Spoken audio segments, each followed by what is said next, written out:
그 세 가지 향기를 말씀드리고 있는데 앞에서 이제 그 시향과 개향, 나눔의 향기, 그다음에 지킴의 향기 이런 것들이 이제 어떻게 전해지고 있는지를 살펴봤습니다. 세 번째 향기는 문향인데 이건 배움의 향기라고 합니다. 근데 그 우리가 이제 부처님의 가르침을 공부하는 것은 경전을 통해서 공부하잖아요. 근데 그 경전은 사실 그 부처님 계실 때는 그 아라한과에 도달한 큰 스님들이 대부분 직제자였기 때문에 그 부처님의 가르침을 뭐 쓰고 이럴 필요가 없었어요. 다 외우셨거든요. 예, 전부 외웠습니다. 예, 그래서 부처님께서 이제 BC 622년경에서 태어나셔가지고 544년경에 열반하신 것으로 알려져 있는데 그 직제자들이 계실 때까지 그는 전부 외웠고 아쇼카 왕이 등장을 할 때 그 인도의 마우리아 왕조가 등장을 하고 부처님 열반하시고 약 150년이 지났을 때 등장한 왕이 마우리아 왕조의 아쇼카 대왕인데 이 아쇼카 대왕이 인도 전역을 통일하고 나서 이제 그 자기의 아들과 딸을 스리랑카로 보냅니다. 그 아들이 마인다 장로고 그다음에 따님이 상가미타라고 하는 따님인데 이 그 이제 그 아들을 먼저 보냈어요. 그 아들 출가시켜서 스님이 돼서 이제 보냈는데 그 스리랑카의 그 왕들이 요구하는 게 뭔가 이렇게 우리는 말로는 믿을 수 없고 글자로 된 게 필요합니다. 뭐 부처님 가르침은 좀 글로 표현해 주세요. 그러다 보니 이제 그 아쇼카 왕이 제3차 경전 결집을 하면서 그것을 글로 표현을 하고 그것을 폐엽경에 기록을 해서 그리고 이제 스리랑카에 전해지게 된 게 활자로 그 문자로 표시된 경전이죠. 그래서 대장경이 형성이 됐고 그게 스리랑카에서 그 싱할리어로 또 이제 번역이 됐다가 다시 빨리어로 번역이 되고 산스크리트로 번역이 되는 이런 과정을 거쳐서 이 산스크리트 경전이 이제 중국으로 전해지니까 이게 또 한문으로 번역이 돼서 이게 우리나라까지 들어오게 됩니다.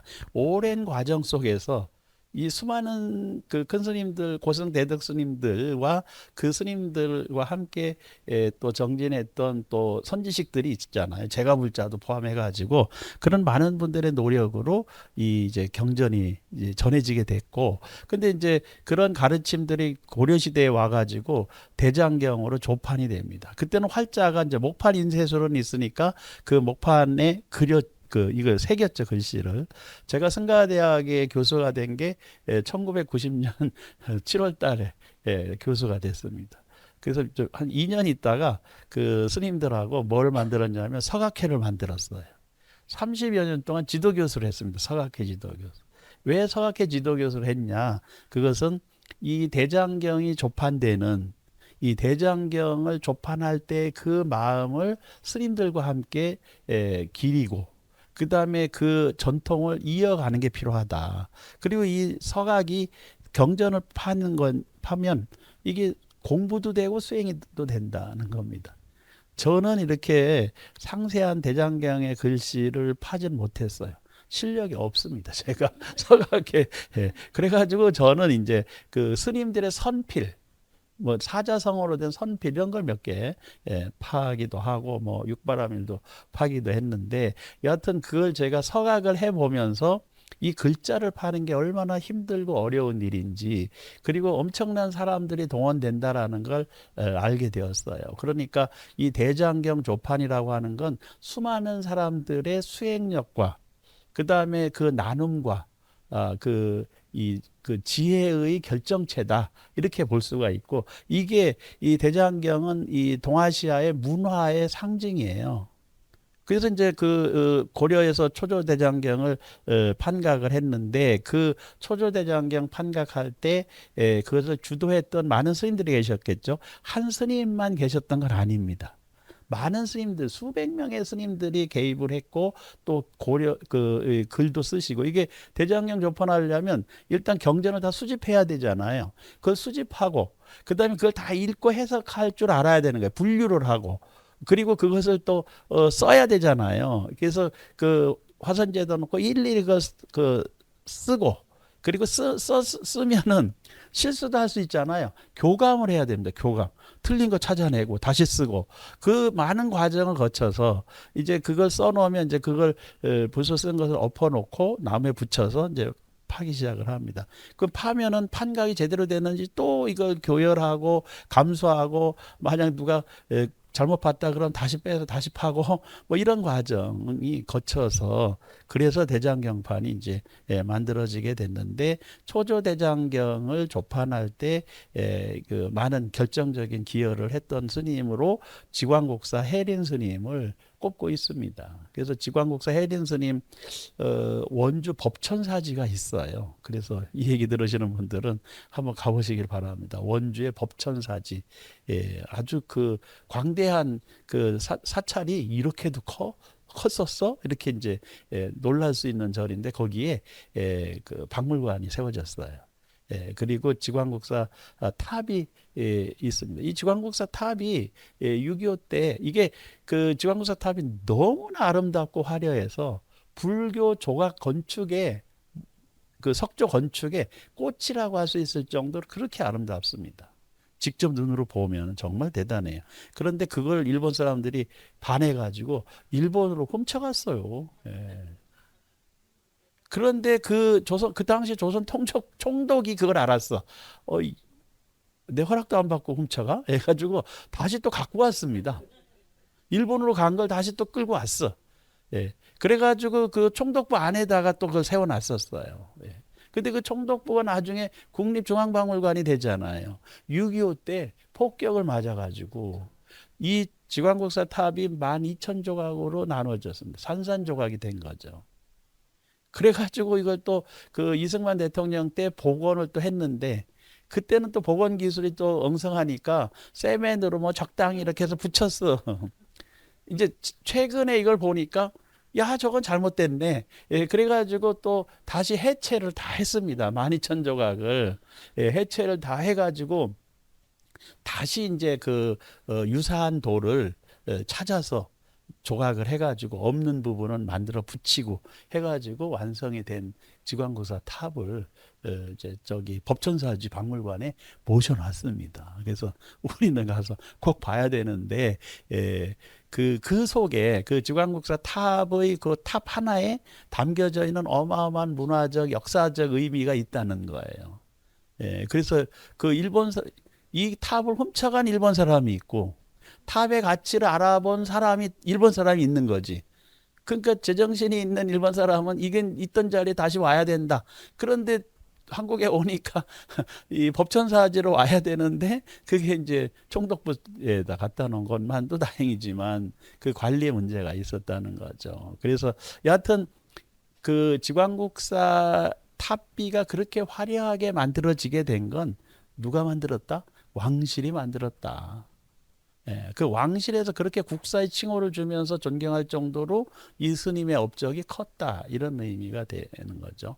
그래서 그 이 법천사지를 가보면 어마어마한 절터가 있습니다. 우리 뭐 그 양조 해암사지도 크고 거돈사지도 크고 여기저기 절터가 크긴 하지만, 이 법천사지도 엄청 큰 그 강약을 자랑하고 있습니다. 이 초조대장경이 이제 만들어져서 대구 부인사에다가 보관을 하고 있는데, 문제는 이 그 몽골이 침입을 해서, 거란이 침입하고, 그 다음에 이제 몽골이 침입을 하죠. 그래서 그 몽골이 침입해가지고 결국 부인사를 태워버립니다. 그래서 초조대장경 경판이 다 타버려요.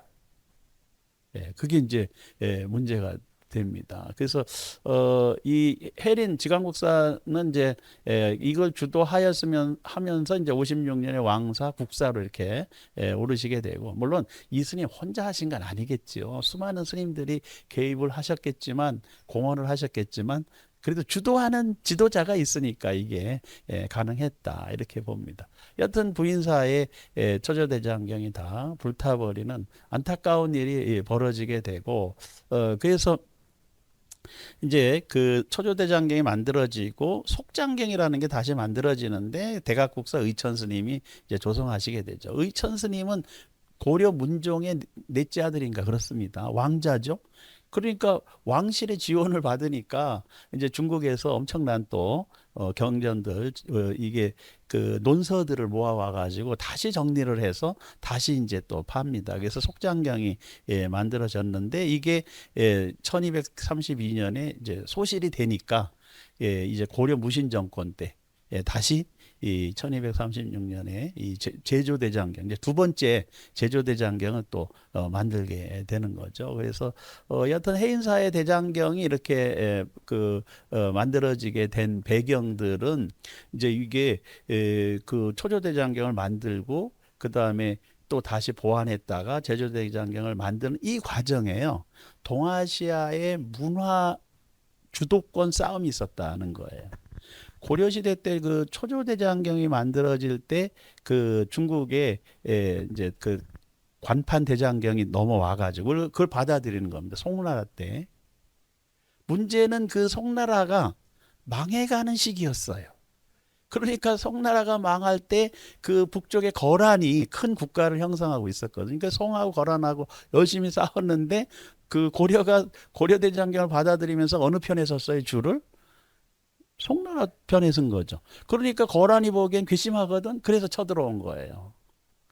그래서 거란의 침입을 두 차례나 받고 그 거란의 침입을 우리가 잘 막아냈는데 또 이제 거란이 몽골에 복속이 되면서 대원제국 건설이 되거든. 대원제국 만들어지기 직전에 이제 이게 또 몽골이 보니까 야 저걸 그냥 두면 안 되겠거든.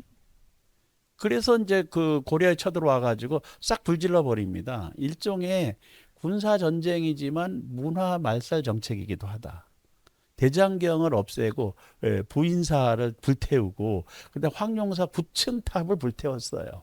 그러니까 우리 고려가 가지고 있는 불교 문화를 전통을 태워버리고 다시 그 거란 몽골 계통의 그 문화를 받아들이라는 의미잖아요.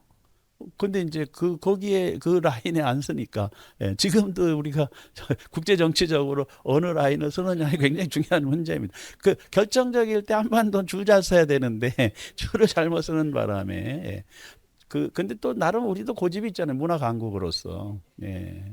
그래서 고려 대장경, 제조 대장경을 재판하면서 우리는 동아시아에는 모든 경전들 다 모아가지고 그 완결 무결한 경판을 만들기 위해서 노력을 했습니다.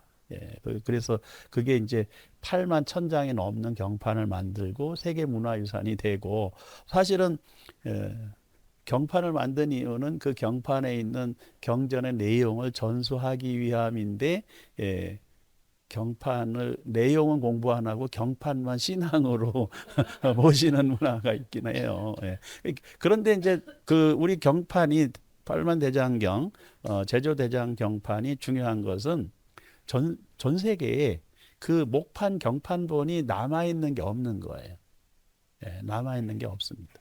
그 온전하게 완벽하게 보관된 게 우리나라뿐이 없고 그게 고려 제조대장경이다. 그 해인사 장경각에 모셔져 있기 때문에 사실은 그게 그렇게 오랫동안 있으면서도 좀도 안 쓸고 글자가 그대로 유지가 되고 언제든 인경할 수 있는 상황으로 계속 관리가 된다는 건 대단한 겁니다. 일본 사람들은 그 고려 시대 때부터 한반도에 들어온 게 우리 고려나 조선에 들어와 가지고 요구한 게 뭐냐? 대장경입니다. 대장경. 근데 안타까운 건 조선이 건국이 되면서 억불 승려 정책을 쓰면서 이 일본 사람들이 와가지고 대장경 좀 인경해 주세요라고 종이를 가지고 오면 거절했어요. 거절했습니다. 우리 문화를 지키기 위해서 거절한 게 아니라 불교를 탄압하려고 거절한 거예요. 그래가지고 일본 사람들이 이제 이제 문종이잖아요. 화선지 이거 가지고 오면은 질이 낮아 이 종이가. 그래서 새로 종이를 이제 만들어 가지고 줘야 된다. 뭐 별 얘기를 다 하면서 거절을 했는데 그래서 일본 사람들은 그 인경한 경전을 가지고 가면 그게 문화재입니다. 우리는 그 경판 자체가 있으니까 막 찍어낼 수 있는데 그 사람들은 그냥 사정사정해서 막 뇌물 바치고 조공 바치고 그래서 얻어간 게 경판이고 그거 자기네가 원하는 경판 하나 얻어가면 그걸 문화재로 정해놨잖아요. 국보입니다, 국보. 예. 그러니까 우리하고 생각이 좀 다르죠. 그러니까 일본 사람들도 이게 너무 치사하고 더럽고 뭐 아더매치한 거 아니에요? 안 입고 네. 그러니까 이제 이 사람들도 아 우리도 대장경판을 가져야 되겠다. 원력을 세우는 사람이 있을 거 아니에요. 그때 그 일본의 데스겐이라고 하는 스님이 이 그 이제 우리로 얘기하면 철안 스님입니다. 철안 스님. 이 스님 원력을 세웁니다. 사실 그래서 대장경을 이제 조판하기 위해서 이분이 전국을 다니면서 돈을 모으고 또 학자들을 모으고 스님들을 모으고 그래서 그 경판을 목판을 만들기 위해서 조성 작업을 시작을 해요. 예, 그래서 이 만복사라는 데서 1669년부터 81년에 걸쳐 가지고 이걸 이제 작업을 하는데 이 과정 이전에 거의 십몇 년을 이걸 이제 경판을 조성하려고 개인의 원력으로 시작을 합니다. 문제는 이 스님이 한 3년 넘게 전국을 다니면서 설득해가지고 돈을 모았어요. 경판 조성을 시작하려고 하는데 가뭄이 들었네. 사람들이 굶어 죽고 있습니다. 어떻게 해야 될까요? 경판을 그냥 만들어야 될까요? 아니면 이 돈으로 그 중생구제에 나서야 될까요? 중생구제가 우리 잘 배운 고귀한 부처님의 제자들은 벌써 정답을 알고 계시는 거야. 철안 스님, 데스겐이라는 이 스님의 생각은 경판도 중요하지만 지금 당장 눈앞에 굶어 죽는 사람 그냥 볼 수 없다. 그래서 그 경판 조성하려고 만든 모든 재화를 털어가지고 중생구제에 나섭니다. 그리고 또 이제 시작을 했어. 두 번째 시작을 했는데 만들려고 하니까 또 온 거야. 이게. 그래서 결국 이게 자꾸 실패를 하는 거예요. 그래서 세 차례 이상 시도를 해서 결국은 이걸 이제 만들게 됩니다. 그래서 목판을 만들었는데 안타까운 것은 그 목판이 사라졌다는 거죠. 그리고 그 철안판 대장경이라고 해요. 그 철안판 대장경이 그렇게 하다 보니 이게 이제 개인의 원력으로 시작이 돼서 하다 보니 완벽하지 못했다. 이 교감이나 이게 제대로 안 되니 오탈자도 생기고 사실 이거 누가 써야 되잖아요. 이 쓴 내용을 교감하는 사람의 안목이 중요한 건데 그게 제대로 안 됐다는 거예요. 그래서 인쇄본이 완성이 되는데 그건 1357책이 완성이 되긴 했는데 살펴보니까 오류가 많았다. 이 고려대장경하고는 차이가 컸다는 거예요. 그러나 일본 사람들이 정말 얼마나 안 입고 왔으면 얼마나 치사했으면 우리도 만들겠다 이러고 만들었겠어요. 그러니까 사실 이 경전을 이렇게 이 조판을 한다고 하는 것 그리고 책으로 만든다는 건요 엄청난 그런 그 문화적 예술적 감각과 기술과 자본이 투입이 돼야 되는 그 문화 주도권 싸움이에요. 예, 그것을 이제 조선에서는 배가 불러가지고 찍느니 안 찍느니 심지어는요 일본에서 대장경 고려대장경 그거 너네는 유교를 숭상하니까 안 믿지 않냐 그러니까 우리한테 팔아라. 예, 그래서 조선왕조실록에 보면 그 대장경 팔려고 그러는데 이걸 팔까요 말까요 이게 논의를 한다니까. 예. 논의를 한 내용이 기록에 있습니다. 그때 결론은 그래도 팔면 안 되지. 그래서 안 판 거예요. 아마 돈 왕창 준다 그러면 팔 놈들도 있었을 거야. 팔겠다는 생각을 하는 사람. 그래서 이제 이 철안 선사가 결국은 원력을 세워서 일본판 철안판 대장경이 만들어지기는 하는데 그 완성도는 좀 떨어졌다. 그리고 그 목활자본으로 만들었는데 요걸 금속 활자로 바꿔가지고 다시 출간한 게 지금 남아 있다는 거예요. 그러니까 오리지널리티가 없어져 버린 거지. 예, 그래서 그래도 일본 스님들이 이런 원력으로 경전을 이제 만드는 작업을 했다라고 하는 것은 상당한 의미가 있다는 겁니다. 그래서 그리고 이제 그 뒷얘기가 여기는 없습니다만은 결국 일본 사람들이 이걸 보고 나서 고려대장경하고 비교해 보니까 퀄리티가 떨어지네. 이건 안 되지. 자존심이 문제가 있는 거예요. 그래서 메이지 유신 1860년대 메이지 유신 메이지 천황이 이제 그 왕이 되고 나서 황제로 올라서서 뭐 이렇게 통치를 하는 과정에 이제 그 다시 국력이 세지니까 1920년경에 그러면 우리 다시 대장경을 다시 만들자. 그래서 만든 게 신수대장경이에요. 그리고 그 신수대장경은 이제 고려대장경을 저본으로 했고, 그리고 그 이후에 만들어진 경전들을 싹 다 다시 수집을 해서 전부 그 이제 분석을 해가지고 그 경전을 만들게 됩니다. 그 조성을 하는데 거기에 이제 그 색인이 만들어졌어요. 색인. 그래서 그 색인이 불교학자들 그 일본에서 불교학을 공부하는 젊은 사람들이 많이 동원이 됐는데 제 친구가 일본에 고마자와에 유학을 갔다가 그 신수대장경 색인하는 작업에 참여해가지고 아르바이트를 했다고 얘기를 하더라고. 어쨌든 그래서 최근에 만들어진 대장경은 신수대장경이 가장 학술적인 가치가 높고 인용이 많이 됐어요. 그런데 이제 지금은 또 좀 달라졌습니다. 이제는 전자대장경이 새로 조판이 되는 상황이 됐죠. 이제는 뭐 모든 대장경을 다 합쳐서 이제 그 전산화 됐고 그것을 비교, 검토, 분석할 수 있고 검색할 수 있는 그런 상황이 됐고요. 우리 이제 동국대학교가 있잖아요. 그 유명한 동국대학교가 동국 기록문화유산 아카이브라고 이것은 그 해인사에 계시던 종림 큰 스님이 계셨는데 이 종림 큰 스님께서 해인사 대장경 연구소를 만드시고 전산화 작업을 시작을 했어요. 저도 그 전산화 작업 초기에 좀 참여를 해서 이런저런 의견도 내고 한 바가 있는데 그래서 이제 종림 스님 모시고 회의도 하고 그 대장경 연구소가 우리 중앙성가대학교 저기 안암동 캠퍼스에 비구니 수행관 있는 쪽에 연구소가 있었어요. 그래서 아는 사람은 저 별로 없는데 여하튼 그래서 그 대장경을 전산화하는 일이 벌어졌고 그 대장경 전산화에는 그 삼성에서 30억 넘게 돈을 현금을 지원을 해서 그게 만들어졌습니다. 그래서 지금 그 업적들이 동국대학교로 넘어가서 동국역경원의 한글대장경과 함께 이 한문대장경이 전산화돼서 우리가 그 인터넷에서 동국대학교 불교 기록문화유산 아카이브 홈페이지 들어가면요.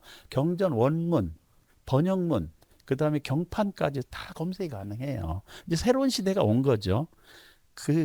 이런 시대에 제가 또 서학으로 그걸 조성하겠다고 하는 것은 정말 이게 시잘데기 있는 일인가 없는 일인가 고민을 하고 있는데 저한테 저하고 함께 공부했던 스님 중에 한 분이 그래도 나는 이 경판 이거 복원하는 거 그리고 이 기술 그리고 이 지적 체계 이거는 내가 전승해야 되겠다 라고 해가지고 우리 승가대학의 서학회에서 열심히 4년간 그 경판만 파시다가 졸업하셔가지고 지금도 제주도에서 경판 파시는 선생님들이 계십니다.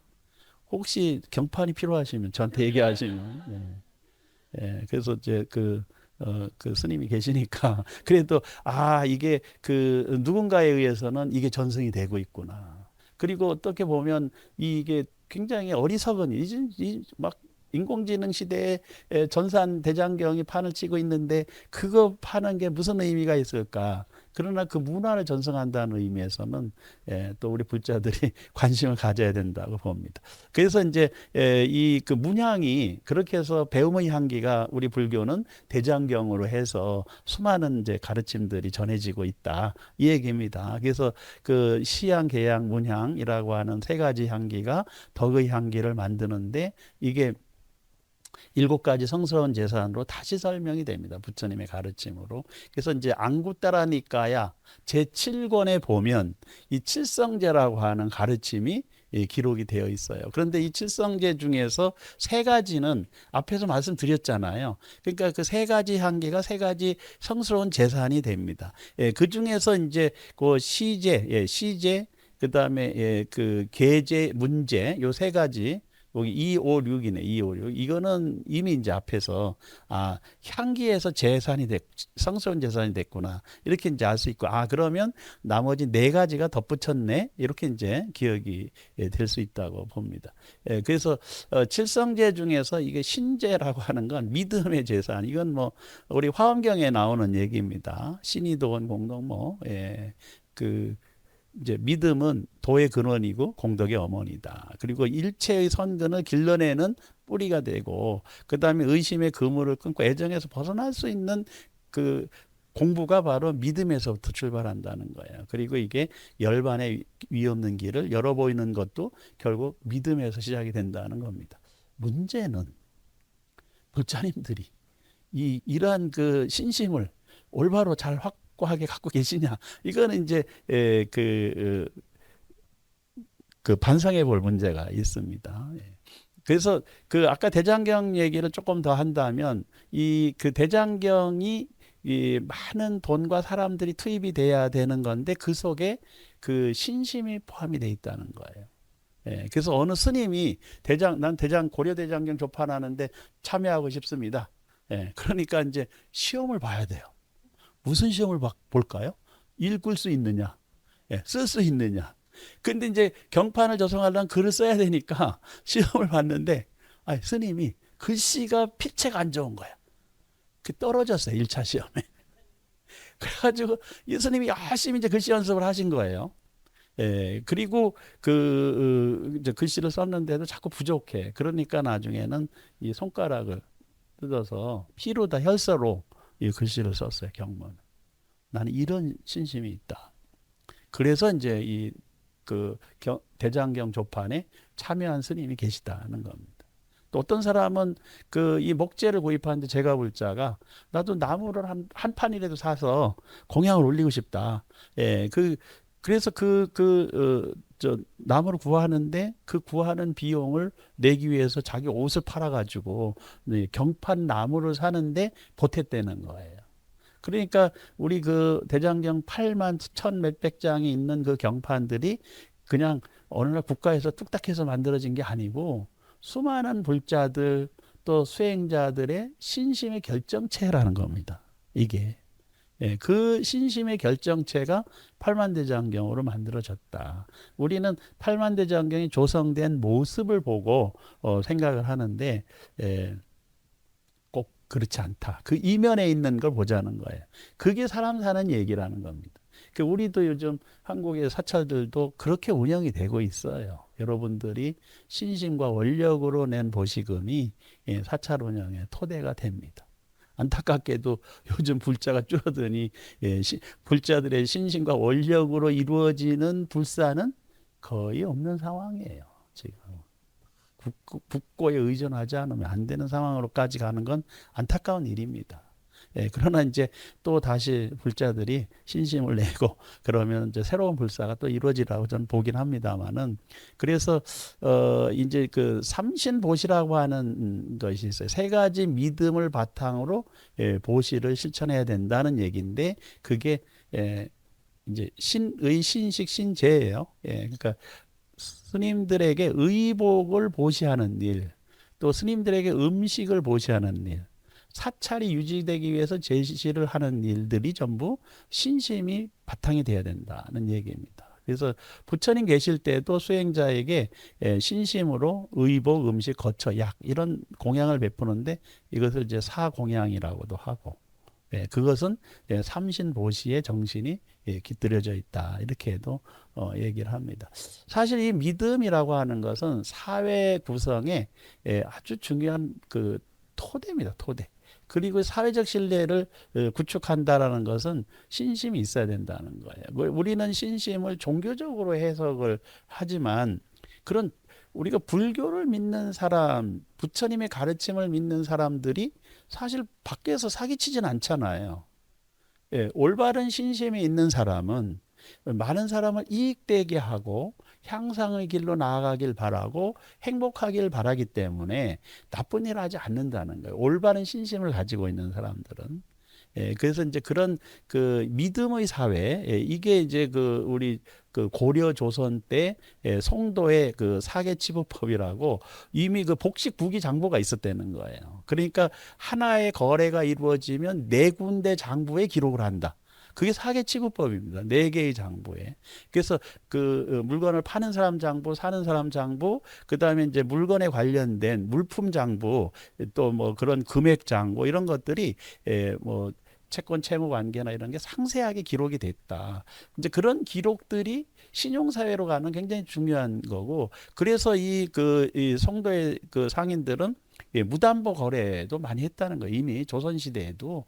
그러니까 종이 한 장으로 그냥 물건을 주고받고 했다. 그건 굉장한 신용사회인데, 그런 신용사회의 토대에 신심이 바탕이 돼 있다. 근데 부처님께서는 이 신심, 믿음을 내가 얘기했으니 다 믿어라 이렇게 말씀하지 않으셨어요. 심지어 어떻게 말씀하셨느냐? 내 말이라고 무조건 믿지 마라. 들어보고 실천해보고 공부해보고 믿을만 하면 그때 믿어라. 그래도 늦지 않다. 그러나 한번 믿음이 형성되면 물러나지 말아야 된다. 그게 사불괴정이에요. 무너지지 않는 청정한 믿음. 그게 필요하다. 그래서 그 무너지지 않는 청정한 믿음의 대상에 부처님과 가르침과 승가와 그리고 계행에 대해서 잘 믿고 의지하면 공덕이 있다. 한량없는 공덕이 생긴다라고 믿으라는 거예요. 그게. 그런데 신앙을 잘못 이해하면 어떤 대상에 대한 믿음을 갖잖아요. 근데 이제 문제가 생기는 거죠, 요즘. 신앙에 문제가 생기는 것은 그 신앙을 대상으로 실제하는 신념 체계 속에 존재하는 것을 실제화시켜서 믿었다가 이게 한일세? 이런 일이 벌어지는 거 지금 상황이 그거예요. 그러니까 우리 지금 여기 계시는 3, 40대 젊은 층은 그냥 신심은 있으시잖아요. 이미 형성이 됐어. 그런 신심이 형성된 분들은 퇴전하지는 않습니다. 근데 저기 이제 20대 이제 막 10대 20대 이제 신심을 가져야 되는 사람들은 안 믿는다는 거예요. 그래서 이 그 종교 인구가 줄어드는 것은 신앙 체계, 그 신념 체계에 문제가 있다라는 걸 다음 세대는 알고 있다. 그러나 기존 세대는 그 신념 체계에 대해서 별로 의심 없이 그냥 받아들이기 때문에 종교 그냥 갑니다.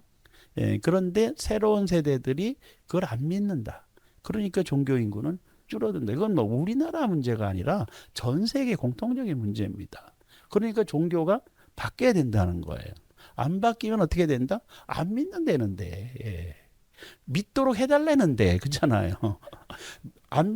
믿도록 해달라는데 안 믿게 해주면 신심이 안 생기는 거죠. 그래서 종교 단체도 반성을 해야 되고 종교를 바라보는 사람들도 생각을 조금은 바꿔야 될 때가 왔다는 겁니다. 그리고 이제 참제하고 괴제가 있는데 이 참제라고 하는 것은 사실 우리 참회 정진 기도를 하잖아요.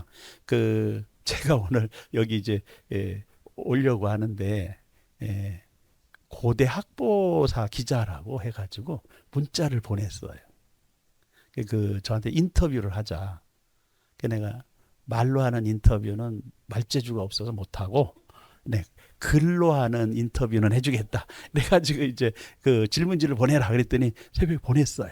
그래가지고 아침에 열심히 이제 그 질문지에다가 그 정답 시험 보듯이 써서 보냈습니다. 근데 그 질문 내용이 뭐냐면 아니 그 불교계에서 그 저기 스님들께서 법회 중에 정치적 발언을 하는 것을 허용하고 있느냐 아니면 금지하는 제도가 있느냐라는 걸 묻는 거예요.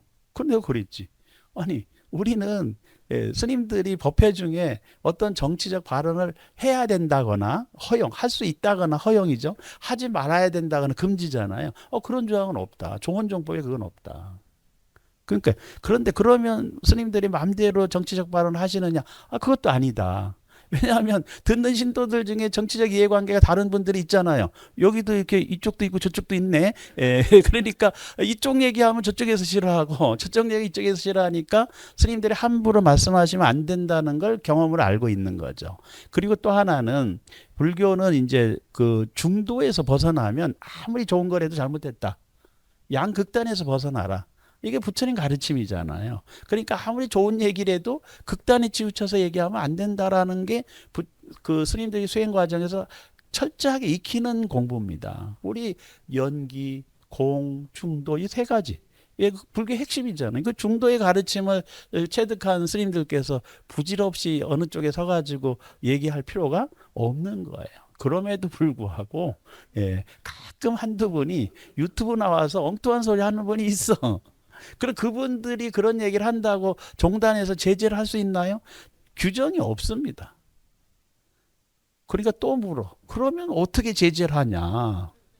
근데 그랬지. 직접 제재하는 방법은 없지만 스님들의 주지 임기가 4년이니 4년 임기 끝나고 심의할 때 그때 반영은 가능하다. 근데 그 반영한다고 정치적 발언을 했다고 주지를 안 주고 이런 건 없다. 예, 다만 사회적 무리를 계속 일으킨 분에 대해서는 종단에서 생각을 하겠죠. 이분은 좀 고려해야 되겠네. 이렇게 해서 그게 이제 문제가 될 수는 있습니다. 근데 그래서 이 정치적인 이해관계에 대해서 중도적인 입장에 서 있는 스님들은 그렇게 극단적인 이야기는 잘하지 않는 문화가 있다라는 것인데 여하튼 그 요즘 이제 우리 사회가 너무 첨예하게 대립이 되는 문제가 있으니까 사실은 불교의 중도적인 가르침을 잘 공부하는 불자들이 많이 활동을 하셔야 됩니다. 근데 이제 그렇게 봤을 때 이제 우리가 이 사회적으로 내가 어떤 행위를 하거나 말을 하거나 생각을 했을 때 문제가 될 수 있다라는 거예요. 그게 옳고 그른 걸 떠나서도 그렇잖아요. 그래서 이제 불교에서는 참회라고 하는 정진 기도가 있다. 그래서 우리는 정초 기도도 참회 기도고요. 그 다음에 그 우리 신중 기도 매월 하는 초하루 기도도 참회 기도입니다. 그 참회 기도문이 있어요. 또 참회 진언도 있고. 그래서 그 참회는 사실 자신의 잘못을 드러내고 고백하고 이런 게 그 다음에 회 이것은 이제 다시는 잘못하지 않겠다 이렇게 다짐하는 게 이제 참회다라는 의미가 있습니다. 그러나 이제 이 그 참회가 결국 재산이 되는 것은 뭐냐? 이거는 그 업장이 소멸된다는 거예요. 업장은 자기 어깨에 매여 있는 무거운 짐을 내려놓는 거거든요. 그래서 과거의 무거운 짐을 내려놓고 족쇄를 푸는 길이에요. 우리는 알게 모르게 자기가 족쇄를 차고 있거든요. 근데 그 족쇄는 뭐 누가 채워준 것도 아니고 다 자기가 자기 발목에 찬 거고 자기 손목에 스스로 만든 거지 그 족쇄가요. 수갑이. 근데 그걸 풀어내는 방법. 그리고 이제 저는 또 말씀드립니다만은 이 세상을 살아보니까 이게 걸림돌이 많아요. 걸림돌이. 어떻게 여러분들도 인생에 걸림돌이 좀 있습니까? 보니까 얼굴에 걸림돌은 한 번도 하나도 없는 것 같은데 저도 걸림돌이 없다고 생각했는데 보니까 걸림돌이 있더라고. 생깁니다. 근데 그 걸림돌이 어떻게 생겼냐? 제 말로 생기는 거예요. 말로. 그래서 이제 그게 참회가 되지 않으면 그 걸림돌을 제거할 수가 없어요. 내 인생 앞에 놓여 있는 장애물 걸림돌을 치우는 가장 좋은 방법은 참회하는 것이고 그 참회가 스스로의 걸림돌을 제거하는 것이고 그 다음에 또 그 다른 사람의 의해서 형성된 걸림돌도 있어요. 그때는 가서 사과하고 그러면서 다시 자기를 개선하고 새롭게 출발하고 이런 노력이 필요해요. 참회는 새로운 노력입니다. 새 출발이에요. 그래서 새 출발을 위한 노력이다 이렇게 볼 수 있고 그래서 이제 그렇게 걸림돌이 제거되면은 또 디딤돌을 놔야 돼요. 디디고 가는 돌이 있어야 가죠. 그 디딤돌을 놓는 게 선공 공덕을 지어가는 것이고 그래서 제가 많은 분들이 저는 정말 되는 일이 없습니다. 이렇게 하소연하는 분들이 계셔요. 그러면 제가 스님들한테 배운 게 있어. 천도제야 지내시라고. 천도제. 근데 저도 어느 해에요. 소소한 교통사고를 5번이나 당했어요. 한 번은 제가 내고 아주 사소한 건데 그 다음에 4번은 당한 거예요. 그 내가 이걸 스님 어느 스님한테 하소연을 했지. 아 정말 오늘 올해는 재수가 없는 것 같습니다. 그랬더니 스님께서 하시는 말씀이 그거는 교수님의 공덕이 다 했다는 걸 의미합니다. 하여간 사고를 내든 당하든 내 잘못이 있든 없든 뭔가 장애가 있는 겁니다. 그럴 때 할 수 있는 가장 최선의 일은 누군가에게 베푸는 일인데 베푸는 일들 중에서도 가장 공덕이 큰 건 뭐냐? 입속에 밥 들어가게 해주는 거다. 그래서 절에서도 그 우리 저기 천도제 할 때 뭘 합니까? 시식이라는 걸 하잖아요. 시식이 귀신의 입에 밥 들어가게 해주는 아닙니다. 이게 귀신은 입이 없어서 먹을 수가 없어요. 예. 뭐그 심식이야 되겠지만 그러니까 그 천도제를 지내기 위해서 올린 공양금이 예, 신도들도 드시고 또 절에서는 무진작물로 많은 사람을 이익되게 나누잖아요. 그러면 알게 모르게 그게 많은 사람의 입속에 밥 들어가게 하는 공덕으로 형성이 된다. 하여튼 어쨌든 무슨 재화든 뭐가 예, 결국 모이면 먹어야 되잖아요. 예. 오늘도 여러분들 끝나고 드셔야 되나? 어쨌든, 예. 그러니까 남의 입에 밥 들어가게 해주는 것만큼 큰 공덕은 없다. 그래서 우리 그 절에 와서 뭐, 떡 공양도 올리고 뭐 하는 게 전부 먹여주는 거잖아요. 귀신한테도 먹이는데 사람 입에 왜 먹여주겠습니까? 사실 그렇게 베푸는 게 공덕이다. 예, 공덕의 아주 시작이라는 거죠. 그래서 또 이제 그렇게 참여를 했을 때 마음도 좀 청정해지고 예, 또 정진의 기초도 되고 하니까 이 참회가 엄청난 재산이 됩니다. 그러니까 우리가 눈에 보이는 재화도 중요해요. 육계에 사는 과정에서는. 그러나 이제 어느 순간, 어느 수준을 넘어가면 그게 중요하지 않다라는 걸 알게 됩니다. 저도 요즘 친구들 만나면은요, 아우, 돈 잘 벌고 많이 잘 살아. 이렇게 얘기를 하는 친구는요, 하나도 없습니다. 예, 요즘 그런 얘기 안 합니다. 뭐라고 얘기할까요? 건강해야 돼. 제가 다음 주에 친구를 하나 만나기로 했는데, 친구가 못 만났는데, 예, 그 왜 그러냐 그랬더니 자기가 요로결석이 걸려가지고 지금 어마어마하게 아프다는 거야. 그래서 내가 그랬지. 그거 그냥 공기총으로 빨리 쏴서 깨. 열심히 깨고 있을 거예요. 근데 한 번에 잘 깨지지 않습니다. 이거 몇 번씩 깨야 돼. 예. 그러니까 지금은 이제 아주 건강이 제일 중요한 때고 예, 그러나 그 건강이 육체적인 건강도 있지만 정신적인 건강이 더 중요합니다. 그 정신적 건강을 누리려고 그러면 나눠야 돼요. 밥도 먹고 얘기도 하고 속마음도 털어놓고 그래야 됩니다. 여하튼 스님들의 경우는 이제 어떻게 하시냐면 그 안거가 끝나잖아요. 우리 백중 7월 15일 하안거 끝나는 7월 14일 날 스님들이 다 이게 수행을 다 정리를 하시면서 모여서 법회를 여세요. 그게 자자법회. 포살법회입니다. 자자법회는 대중들 이렇게 모여서 앉아서 스님들께서 이제 입성 스님부터 나오셔가지고 수행 기간 동안 제가 알게 모르게 그 많은 악업도 짓고 잘못도 했으니 참회드립니다. 대중 참회드립니다. 이렇게 이제 대중들에게 자기 고백을 하는 거예요. 예. 그러니까 자기의 고백을 하고 대중들은 또 합장으로 받아서 수용을 하고 그러면서 이제 또 포살법회를 해서 이제 수계 의식을 다시 한번 이제 하시면서 이렇게 그 수행의 그 마음을 되살리고 청정한 수행자의 마음으로 되돌아가는 그런 일이 이제 자자포살법회가 있습니다. 대한불교 조계종에서는 1년에 2번씩 포살법회를 합니다. 그래서 그 포살법회를 통해서 수행자의 정신을 회복하기 위한 노력을 계속하고 있어요. 그러니까 이제 불자들도 매월 이제 참회법회를 하면서 이렇게 가는 거죠. 그래서 이렇게 아까 참제는요, 자기 자신에 대해서 부끄러워하는 마음이 있을 때 참회가 가능해요. 근데 괴제는 타인에 대해서 부끄러워하는 마음이 있을 때 이 괴제라고 합니다. 그래서 근데 자기 자신에 대해서도 부끄러워하는 마음이 없고 남에 대해서도 부끄러워하는 마음이 없는 사람 사이코패스라고 합니다. 사이코패스.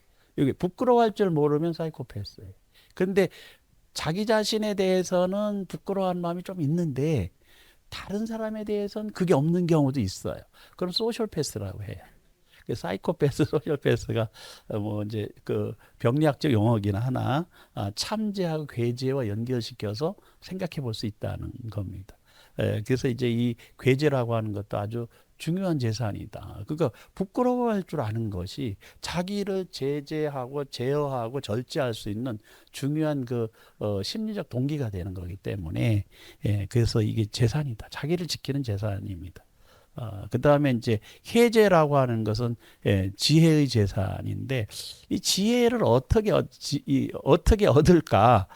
이것은 뭐 지혜라고 하는 말을 그 이제 서양이나 동양이나 다양하게 설명을 하고는 있어요. 뭐가 지혜냐? 저도 열심히 공부를 해보니까 지혜는 따로 정의할 수가 없다. 이게 뭐가 지혜냐? 이것은 사람마다 지혜가 다 다른 거예요. 어떤 사람은 열심히 아끼고 잘 노력하는 게 지혜가 되고 어떤 사람은 열심히 잘 쓰는 게 지혜일 수 있는 거죠. 같은 상황인데 다를 수 있다는 거예요. 근데 그래도 이게 지혜로 간다면 뭐가 될까를 고민해 보니까 저는 세 가지가 있다. 서로가 이익되는 길로 가는 게 지혜다. 그러니까 그 이익되는 길을 찾아내는 게 지혜라는 거예요. 그 다음에 서로 향상되는 길을 찾아내는 게 지혜고 또 서로 행복해지는 길을 찾아내는 게 지혜라는 겁니다. 제가 이제 요즘 앞에서 축구보살 얘기했잖아요. 예. 그 손흥민 선수가 그 이제 영국의 프리미어 리그에서 뛰다가 토트넘 선수로 뛰다가 미국으로 건너갔습니다. 문제가 생겼어요. 토트넘 선수들의 총 연봉에 그게 30 몇 명에 40명 가까이 되는 선수가 있잖아요. 그 선수들 총 연봉, 다 연봉을 합친 것에 반이 넘어. 아시겠어요? 손흥민 한 선수의 연봉이 토트넘 전체 선수의 연봉의 반이 넘어요. 그러면 이게 그 선수들은 내가 열심히 뛰는데 이게 내가 벌어가지고 그 연봉 주네? 열심히 뛸까요? 이게 시기 질투가 있는 거야. 예. 그러니까 이게 굉장히 큰 문제거든요. 어떤 선수에게 지나치게 연봉을 많이 준다. 서열 2위입니다. 미국 그 메이저리그 사커의 연봉이 메시 다음 서열 2위예요. 아르헨티나 메시 다음에. 그러니까 이 손흥민이 괴롭힘을 당하는 겁니다. 그럼 손흥민 어떻게 해야 됩니까? 예. 그때 그 손흥민 선수가 선택한 거는 자기에게 주어지는 특별 보너스가 있어요. 예, 저희가 뭐 이번에도 이겼잖아요. 승리 수당이 있는 거야. 예. 이번에도 그 저기 그 1차, 2차 두 번 싸워가지고 이겼잖아요. 그러니까 90만 불을 준다. 그러니까 손흥민 선수가 아닙니다. 이건 나 혼자 싸워서 이겼으면 내가 받을 수 있지만 내가 이기는 것은 많은 선수들이 함께 뛰었고 거기에 스태프들이 있고 거기에 청소하는 분에서 티켓 파는 사람들도 있고 그러니까 그 사람들에게 이건 돌아가야 됩니다. 예, 그래서 나눠줬다는 거예요. 이게. 그러니까 손흥민은 자기에게 오는 그 특별 보너스 같은 것에 대해서 이걸 나눠줘라. 예. 그러면 또 누가 그거 세금 내기 싫어서 그런 거 아니냐? 이렇게 얘기한다는. 그리고 손흥민 선수 그러면 세금을 다 내고 남은 자기의 순수입을 나눠주라는 거예요. 세금은 자기가 부담하겠다는 거예요. 대단한 거잖아요. 예. 그래서 사실은 그렇게 했을 때 이 사람들이 뭐를 갖게 되냐면 함께 이익되는 길을 찾는다는 거예요. 함께. 예. 그 어떤 승리의 결과를 혼자 독식하지 않겠다라고 하는 거죠. 예, 그래서 이제 손흥민 선수가 대단하고 또 미국의 축구의 환경을 바꾸는 것은 아무도 그렇게 한 사람이 없다는 거예요. 프로 선수가 돈을 마다하다? 이거는 있을 수 없는. 왜냐하면 프로 선수는 오늘 뛰다가 내일 부상당하면 내 수입이 없어요. 그러니까 오늘 땡길 수 있을 때 최대한 땡겨야 되는데, 근데 그거를 마다한다는 거예요. 그리고 또 하나가 이 손흥민 선수가 자기의 대단한 지식과 기술이 있잖아요. 그거를 프로 선수가 남에게 가르치려고 할까요? 아닙니다. 이게 쉽지가 않아요. 자기가 가지고 있는 지식과 기술을 아낌없이 남에게 준다는 건 정말 있을 수 없는 일입니다. 프로 선수는 더구나. 근데 손흥민은 자기가 가는 팀마다 열심히 지도를 합니다. 같이. 그래서 수준을 다 같이 끌어올리려고 노력을 해요. 자기가 가지고 있는 걸 다 나눕니다. 예, 그러니까 다른 선수들하고 화합이 되는 거예요. 아니, 들어오는 스윙 나눠주고, 그 다음에 또 갖고 있는 지식과 기술을 전수해주고, 그리고 화합해주고, 그냥 저기 발로 차도 웃어주고. 예. 아니, 그 운동장에서 보이거든요. 그러니까 사실 손흥민처럼 축구 지능이 뛰어난 사람이 없다는 거예요. 축구 지능이 뛰어난 데다가 지혜가 있다라고 얘기를 해요. 제 얘기가 아니고, 예, 그냥 미국의 언론에서 그렇게 해설을 하고 있습니다. 좀 과장도 좀 있을 거 아닌가 이렇게도 생각이 되는데, 여하튼 그 손흥민이라는 친구가 보여주는 게 상당한 지혜의 재산이 있다. 그 지혜의 재산이라는 게 뭐냐? 이익되게 하고 향상시키고 같이 함께 우리 나가자. 예. 그 다음에 우리 함께 행복하자. 행복은 뭐예요? 이기는 게 행복이잖아요. 선수들은 함께 행복해지는, 함께 이겨서 행복해지자. 이걸 나눈다는 거예요. 그러니까 이게 다른 길을 가고 있다라는 점에서 이제 칭찬을 받는 것이고, 우리 지혜를 얻으려고 하면 배워야 된다. 예. 그 다음에 생각 좀 해야 된다. 이거 생각을. 그 다음에 체득 닦아야 된다는 건 체득에 자기 살림살이로 만든다는 거거든요. 예, 자기 살림살이를 만들려면 어떻게 해야 될까? 10분 쉬고 할까요? 예, 좀 쉬었다 하겠습니다. 네, 감사합니다.